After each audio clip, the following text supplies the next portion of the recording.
Hello everyone. As we have already discussed the heat conduction, plane wall and composite cylinder, today we will discuss the heat conduction through hollow and composite sphere. तो एक sphere consider करते हैं जिसकी जो inner radius है वो है R1 और आउटर रेडियस है R2. ठीक है, जो हीट कंडक्शन हो रहा है, हीट फ्लो, वो रेडियली आउटवर्ड डायरेक्शन में हो रहा है, यानी कि टेम्परेचर है, जो इनसाइड टेम्परेचर है स्फेयर का वो ज़्यादा है और जो आउटसाइड टेम्परेचर है वो क्या है, कम है. क्योंकि हीट कंडक्शन कहाँ से कहाँ होता है, हाई टेम्परेचर से लो टेम्परेचर की ओर होता है. और जो मटेरियल की थर्मल कंडक्टिविटी है वो है K. तो होलो स्फेयर के थ्रू जब हम हीट कंडक्शन इक्वेशन हमें डिराइव करनी है तो हम कंडक्शन के लिए कौन सी इक्वेशन यूज़ करते हैं, फोरियर्स लॉ. तो इसके लिए हम क्या करेंगे, एक R थिकनेस पर, R रेडियस पर क्या करेंगे, एक dr थिकनेस का स्मॉल एलिमेंट कंसिडर करते हैं. फिर उसके थ्रू कितना हीट ट्रांसफ़र हो रहा है वो हमें कैलकुलेट करना है. तो फोरियर्स लॉ क्या होता है, Q equal to minus KA delta T upon delta X.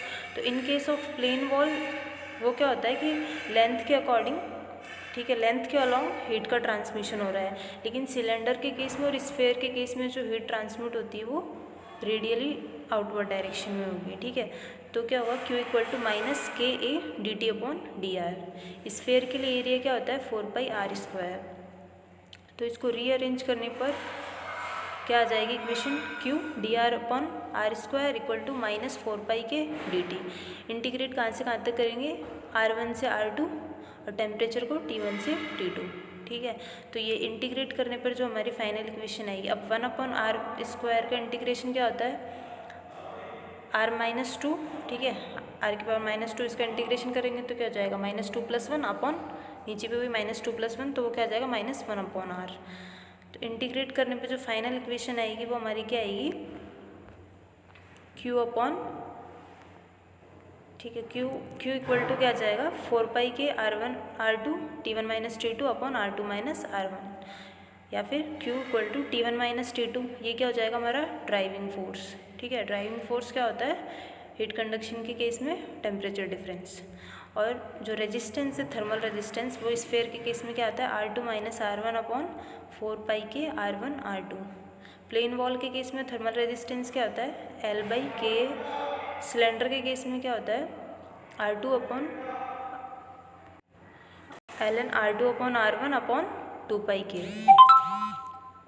ठीक है, अब heat conduction through a composite sphere. तो कंपोजिट स्फेयर के केस में हम क्या करेंगे, एक स्फेयर लेंगे. ठीक है, एक स्फेयर है, उसके ऊपर क्या है, एक मटेरियल ए की लेयर चढ़ी हुई है और उसके ऊपर एक दूसरे मटेरियल की लेयर चढ़ी हुई है जिसका क्या है, थर्मल कंडक्टिविटी जिनकी क्या है, ए लेयर के लिए KA और बी के लिए KB. ठीक है, और उसमें क्या हो रहा है, जो वो कंपोजिट स्फेयर है उसमें इनसाइड क्या हो रहा है, हॉट फ्लूइड फ्लो कर रहा है और आउटसाइड क्या है हमारा, एटमॉस्फेरिक एयर, जो कि हमारा क्या हो जाएगा, कोल्ड फ्लूइड. तो इसमें हीट ट्रांसफ़र कितना होगा वो हमें कैलकुलेट करना है.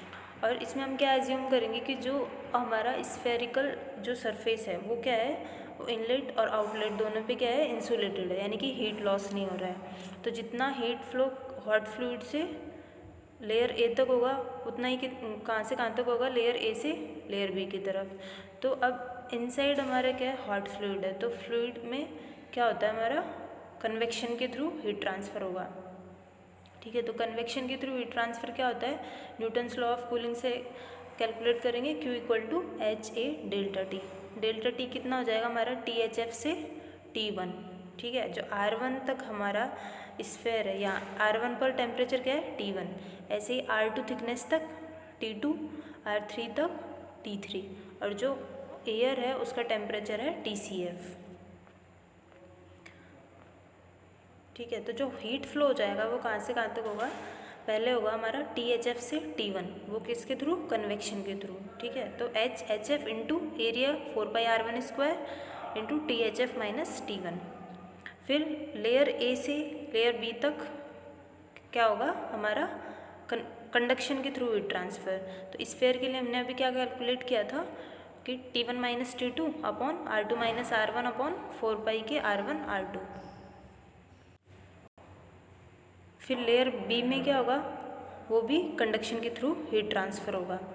फिर जो लेयर उसके बाद हमारा क्या है, एटमॉस्फेरिक एयर, यानी कि वो क्या है, फ्लूइड। अब फ्लूइड में हीट फ्लो कन्वेक्शन के थ्रू होगा, तो वापस न्यूटन्स लॉ ऑफ कूलिंग से HCF इंटू 4πr3², क्योंकि अब रेडियस क्या है हमारा r3, तो 4πr3² into T3 minus TCF। फिर इस इक्वेशन को रीअरेंज करने पर हमारे पास 4 वैल्यू आ जाएगी। THF माइनस T1 वो क्या आ जाएगा, Q/HHF इंटू 4πr1²। ऐसे ही T1 माइनस T2 और सारी वैल्यूज़ आ जाएगी, T2 माइनस T3 और T3 माइनस TCF। तो इक्वेशन 1 से लेकर 4 तक जब हम ऐड करते हैं तो हमारी जो इक्वेशन आएगी वो कुछ इस टाइप की होगी, ठीक है। तो यहाँ से जो फाइनल इक्वेशन आएगी कंपोजिट स्फीयर के लिए वो क्या होगी, Q = THF माइनस TCF, ये तो क्या हो गया, ड्राइविंग फोर्स मतलब temperature difference upon resistance due to convection, जो इनसाइड में हो रहा है स्फीयर के इनसाइड रेडियस में जो हो रहा है उसमें जो रेजिस्टेंस है कन्वेक्शन की वजह से, प्लस जो लेयर ए में जो थर्मल रेजिस्टेंस है, प्लस लेयर बी का thermal resistance, plus convection resistance, जो कन्वेक्शन में जो थर्मल रेजिस्टेंस है वो हो जाएगा हमारा 1/4πHCF इंटू r3²। तो ये क्या हो गया, कंपोजिट स्फीयर के लिए फाइनल हीट कंडक्शन इक्वेशन, ठीक है। अब एक एग्जांपल सॉल्व करते हैं। तो क्वेश्चन है, a spherical container having outer diameter 500 mm is insulated by 100 mm thick layer of material with thermal conductivity, ठीक है।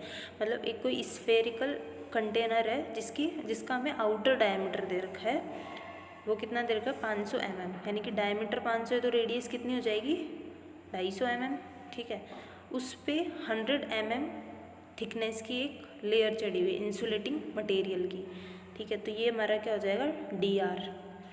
फिर थर्मल कंडक्टिविटी हमें दे रखी है 0.03 इंटू 1 प्लस 0.006 इंटू T, यानी कि जो थर्मल कंडक्टिविटी है वो हमारा टेम्परेचर का क्या है, वेरिएबल, ठीक है, टेम्परेचर के साथ वेरी कर रही है।